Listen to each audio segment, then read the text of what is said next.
We are here for the second ever live conversational pace shoe review. What a pleasure. Not since 2023 Cocodona. Yeah, it's been a minute. Wish we could do more in person, but we got to take the opportunities as we get them. We've got the North Face Vectiv Pro 2 today. Yeah. This one's been pretty requested as we've started to dive deeper into the quote unquote trail super shoes, especially coming after the Adidas Teryx Speed Ultra. So I guess we'll have to debunk what, if anything, makes this shoe super, and if it in fact is. Before we get going, the shoe is provided to us by North Face and Running Warehouse, but we're under no financial obligation to say whether we like a shoe or not. We want to keep these reviews authentic and beneficial for you. No one will get to review or publish this footage before it gets posted to YouTube. Just throw up a little stats, Dealy Bob, right now. This is what we got going on. Can I ask a question? Yeah. When people say it feels like a super shoe, what does it mean to feel like a super shoe? See, I think that's what you and I are still trying to figure out in the trail world. Yeah. Like from a road standpoint, it feels like, you run a perceived effort of 7-minute pace. You look down at your watch and it's faster than that. Like that's really ultimately what it is. Like it increases, like at a certain pace, it increases your running economy. So like you will use less oxygen to run that pace. Yes. Is there a point in trails where we have shoes like that, and I think the answer depends on the type of trail. Yeah. So far, it seems like a lot of these companies have been building their like quote unquote trail super shoes around a Western state style course. That's mostly running, but still a little bit of trail, like just aggressive enough where you can't wear a full, Vaporfly or an Alpha Fly. Right. So that's where we have shoes like this. And to break down the materials, it checks all the boxes of a super shoe. So we have, starting up top, we have it's a pretty lightweight, just like, I love it, is classic mesh upper, like it's thin, one piece, there's holes, you can see your foot through it. The toe box we've seen this before, it's like an underlay in the toe box, just to give it a little bit more shape. Thin overlay just along the very bottom of the forefoot, and I don't know, the North Face logo, the Summit Series logo on the inside. Like, I don't know if that counts as an overlay, maybe a little bit. Gusseted tongue, little bit of foam there. We've got our kind of swooping ankle collar with a little bit more padding than what we've seen in some of the other ones. Yep. And then looks like a Hoka heel. It does, yeah. The Elfier. Yeah. Did they start it? I think Nike started. Nike started that. I think okay. Nike started, and then Hoka just like did it on all their shoes and just tried to claim it. You can actually see in the heel cup the end of their carbon fiber plate, which we'll dive into more. That does help give the heel cup like very rigid feel. That's pretty much the upper. The upper is simple. Again, it's a race inspired upper. It's meant to be your hot weather shoe. The midsole is a very thick slab of our Dream Foam, which is a supercritical EVA. There is a carbon fiber plate in the shoe. It is the same as the first Vectiv Pro. The only difference is really the upper, but we've never reviewed the Vectiv Pro 1, so we're doing full review on this one. This plate is weird. For starters, it's directly underfoot. So if you lift up the midsole in the shoe, you can just barely see the carbon fiber plate right underneath it. All the other shoes that we've tested, the plate is much closer to the ground. It's got wings that you can see stick all the way out to the side of the foot, right under kind of like almost the ball of the foot. And the big toe, you can see the heel wings wrap up around the heel. And then, the side wings, they even wrap around the midsole foam and go down almost to the bottom of the shoe. A little bit of foam, I think. There's like a little bit, like a millimeter of foam right underneath. So you have like insole, a millimeter of foam, and then the carbon fiber plate, which makes for a really unique feel. We'll dive into that. But so the plate it's supposed to be serving a few purposes. It's supposed to add stability. It's supposed to add a little bit of pop. Help control this foam a little bit. It's supposed to help stiffen the shoe in the right ways, maybe. As well as provide some rock protection. Yeah. And then moving on to the outsole, we have North Face's Surface Control outsole 3.5 millimeter lugs. This outsole, it's a race outsole. There's not a lot of rubber touching the ground. We'll circle back to that in the durability side of things. Sure. But, that's it for the materials. What kind of running did you get in your pair? I did 124 miles in this shoe. We had been planning to review the shoe on Monday of States Week when I had about 104 and did an additional 24 miles of running this week, all in the Vectiv. So went above and beyond for the first time in, I think, 4 shoe reviews. How about Nice. Yeah. Well, you went above and beyond for the Zagama. That's right. And for the Zagama. Yeah. I got 105 miles in this shoe. Okay. It was like 18 hours and 18,000 feet of climbing and descending. So like I nearly put in like a perfect Western States in the shoe. We're recording this in Tahoe. Western States is tomorrow. So, we've both gotten to take this out on, probably some of the initial miles of the Western States course, as well as, just some of the trails around Palisades Tahoe. So, we'll be able to talk a little bit more specifically about racing in this shoe. Size-wise, I felt like my 10 was true to size. It seemed like it was like actually spot on. Same for me in a 12. Really good sizing. What did you think? What did you think of the fit of this shoe? Yeah, I mean, going to this like Nike Hoka inspired Elfier tab, I think that one of the things that I've struggled with in other shoes we've been reviewing lately is just like comfort in this area, but then also just like helping with fit, like coming off that Adidas Terex Speed Ultra review and just the Speed? Yeah. And just the Speed. Like I was extremely conscious running with this shoe about like lockdown in that area. I feel like this actually did a pretty good job. I love sort of the extra material that protrudes inward from it too, to kind of help with that overall fit. Did this lock your foot down better than either of the Adidas? Yes, it did. Okay. In both, I mean, sizing is a big part of that too. Just overall sizing is huge. The other thing I would say, I actually had in the first like 20 miles running in this shoe, I had some initial discomfort around the big toe and the pinky toe with this like sidewall material and a little bit of the mesh. And then literally about 20 to 25 miles into running, this material just kind of like eased up a little bit. Yeah. It became more flexible and all that went away. Okay. But I was getting a lot of blistering in the first like 2 to 3 runs on that big toe and that pinky toe.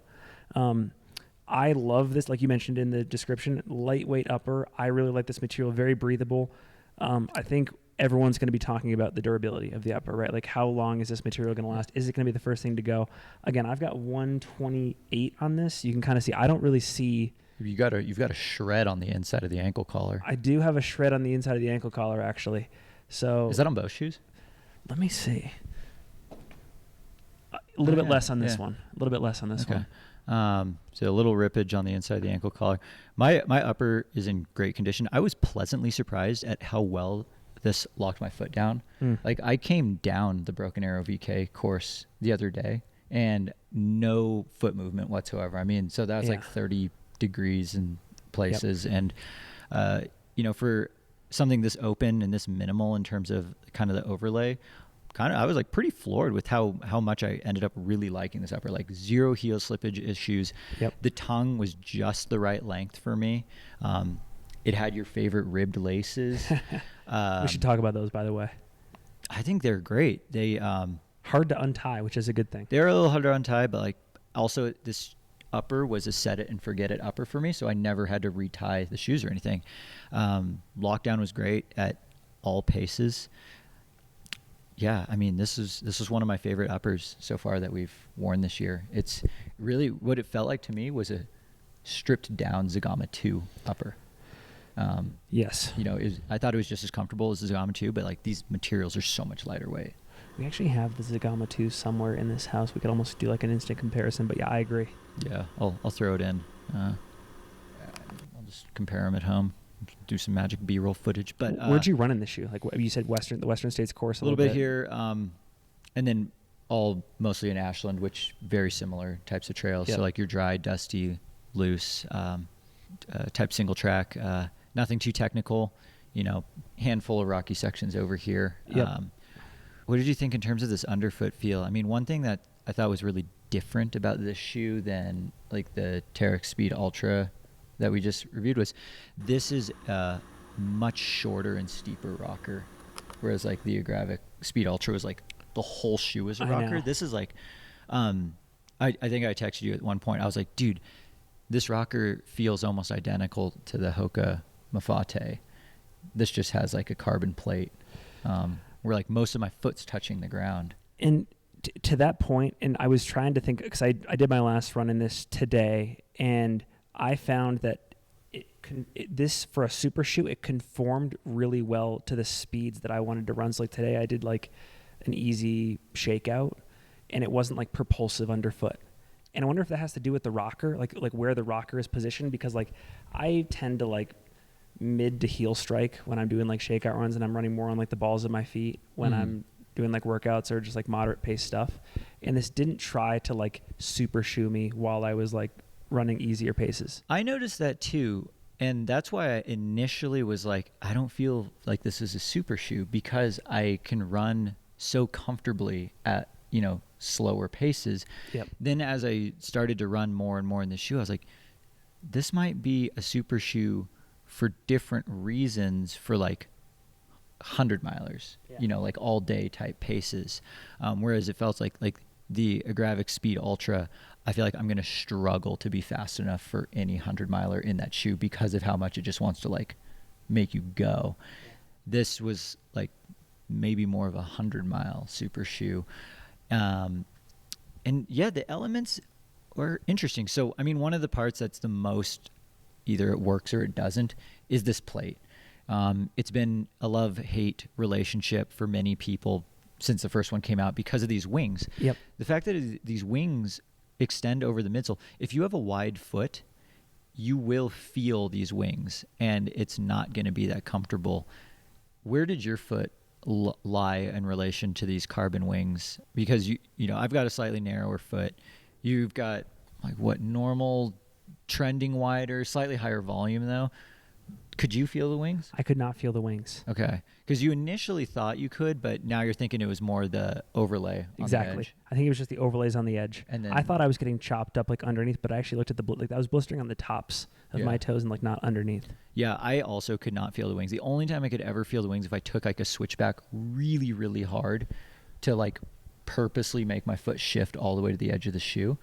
But there's like no scenario in a 100-miler where I'm running that fast or that aggressively. And I could feel for like 2 steps the plate. And I was like, dang, if I could feel that every step, you know, immediate deal breaker. But I did feel with this shoe that I was able to trend more into increasingly technical terrain than I was with like other super shoes that we've reviewed to date. And I wonder if like the wings were like the stability factor there. That's their whole point of it, is that it's supposed to provide stability to the shoe. It's also a forked plate. I wish I had like a cutout so I could show you, but it's a forked plate, so it allows for a little bit more flexibility. But that's one thing that I also thought was really interesting. The plate's right underfoot, which makes for a very interesting ride sensation. You know, like if you walk around in the shoe, it's like hard. It's freaking hard because you have carbon fiber right underneath the insole. But then when you run, you have this kind of firm platform, but then like you can feel it up your legs that you have like a good amount of shock absorption, and like your foot doesn't sink into the foam like other high stack shoes. And that's something that I've never really experienced that before. And it's intriguing. What did you think of it? Well, and maybe, I don't know, maybe that like 1 millimeter of foam that we saw right underneath the insole was enough. Like what I felt in this shoe that I didn't feel in like the Adidas shoes. I'm trying to think what else we've reviewed, but anyways, mostly the Adidas shoes. In this shoe, I felt even a little bit of squish before I felt like rigidity. Yeah, and I think there's like this Dream Foam. I think this Dream Foam is great on the trails. It's one of those like Alta Mesa 500. Yeah, it's the same foam as the Alta Mesa 500. Very different shape. You know, the Alta Mesa has a super long rocker. This one's really short, but it's like just responsive enough to feel awesome on the trails. Like on the roads, I think it feels like not responsive enough for as super shoes go. Yeah. But for trails, I don't want it to be as bouncy as a road super shoe, and I feel like this hits that Goldilocks zone for me. And I thought that the plate being right underfoot was going to be really unstable, but I've actually found that I've had no stability issues, even trying to jam down some of the rockier trails here. it's actually been one of the like more confidence inspiring higher stack shoes. Yes. And I just did not expect that going into this review. Yep. You know, I thought I was going to be rolling ankles left and right, and I didn't. And I was actually like, dude, I could see myself racing a race like Western States in this shoe because of like the ease that I was able to run at something like 100-mile pace. Is Katie Scheid running in like a variation of this shoe tomorrow, Saturday? She's running in the ones. She's running in the ones. Okay. Yeah, she likes that upper a little bit better. Okay. She said it just fits her foot better, but Okay. like underfoot, it's the same. There will be a number of North Face athletes wearing this shoe. Rod Farvard probably. Rod, John Albon, Shen. Yeah. Yeah. Zach wore it last year at UTMB for the first 85 miles, I think. 80 miles. Then he switched into what we now know as the Alta Mesa. Yeah. So, you know, this was definitely a Western States type shoe, especially when we look at the outsole. You know, 3.5 millimeter lugs. There's not much there. And, you know, this outsole reminded me of like the Salomon, the S-Lab Ultra 3, in that there's like we've said this before, like minimum viable amount of lugs. Like MVL. Yeah. Especially comparing this like to the Adidas, the Speed Ultra, or even the Zagama that we just did, like there's not that many lugs. I think I counted, and this versus the Zagama, there's like a dozen less lugs on this shoe. Yeah. And they're shorter. So we're actually saving a decent amount of weight. But moving into durability, I think They're saying expedition proven on the shoe here. I mean, if I'm expeditioning through the Western States course, you know, sure. I'm not taking this on snow or mud. I thought on dry trails the grip was great, Yep. but I mean, shoot, I can already see my lugs are starting to wear down after 100 miles on dirt. What do you think? Yours are like half gone already. Unless you have a very efficient foot strike. I mean, I bet, you know, some of the lugs in the forefoot and the heel are looking pretty worn by 250 to 350 Yep. miles. For you, they're probably gone at 300. Yeah. And I guess, you know, people will see that as a negative because it's not going to last as long. But, you know, this is your shoe that you're using for your important runs and your races to try and get from A to B as fast as possible. Do you think that's fair for the, you know, how poorly durable this outsole is? Yeah, and I mean, I took it on the bike path yesterday for a run. I started clicking off like 7-minute miles. Not a door-to-trail shoe? I think it is a door-to-trail shoe. But you're going to wear the lugs. Do you think it's a trail shoe, and then once you wear the lugs out, you just make it a road shoe? It's a trail-to-door shoe. It's a trail-to-door shoe. Okay. It's a trail-to-road shoe. Yeah, I did some running on the roads too, and I'm not going to like race a road marathon in it, No. but it feels nice on the roads. Like, yeah, it's more comfortable than a lot of other trail shoes on the roads. I had the sensation yesterday where it was like I thought I was running like 7:30 and I was running 7. See, that's a super shoe characteristic. That is a super shoe characteristic. You know, I think I definitely feel faster in the Adidas, the Speed Ultra, but I feel more confident for something like 100 miles in this shoe. One thing that I meant to say for the feel underneath, I almost felt like I had a custom orthotic underfoot with this carbon plate right there. Like, that was why I said, like, what makes this shoe super? When I run in this shoe, I feel like my foot doesn't have to do any work at all. Like, even like my ankle and like lower legs. Whereas like the Speed Ultra, I felt like my foot was like, I was fully flexed. And I was like, man, I hope that my foot and my ankles don't wear out in this shoe.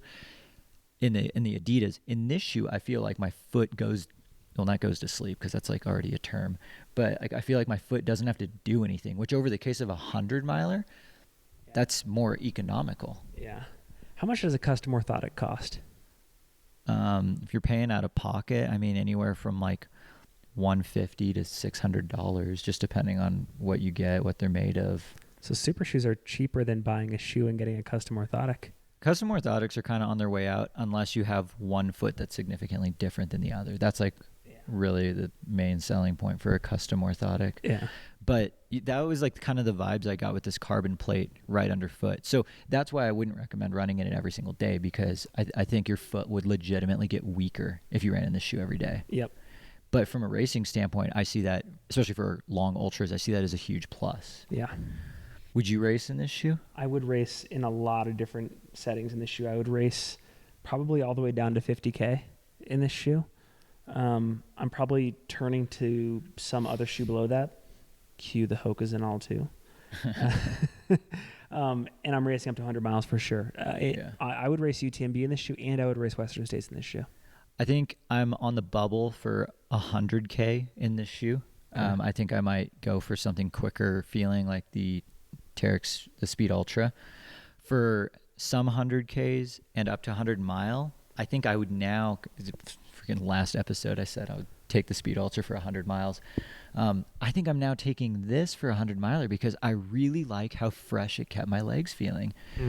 And, you know, for 100 miles, it's all about economical benefits and being smooth and efficient, like, because that equals fast. You don't actually have to be fast, even at something like Western States, because at the end of the day, if you average 8-minute pace at Western States, you're breaking the course record. Like, I can run an 8-minute mile. You can run an 8-minute mile. Yeah. By the way, one more thing about the upper. This upper grew on me. For a shoe that's like very performance oriented, you think about a performance oriented upper, this upper broke in really well and became quite comfortable. Yeah. So, you know, we've done a lot of comparisons to the Speed Ultra. They're very different shoes.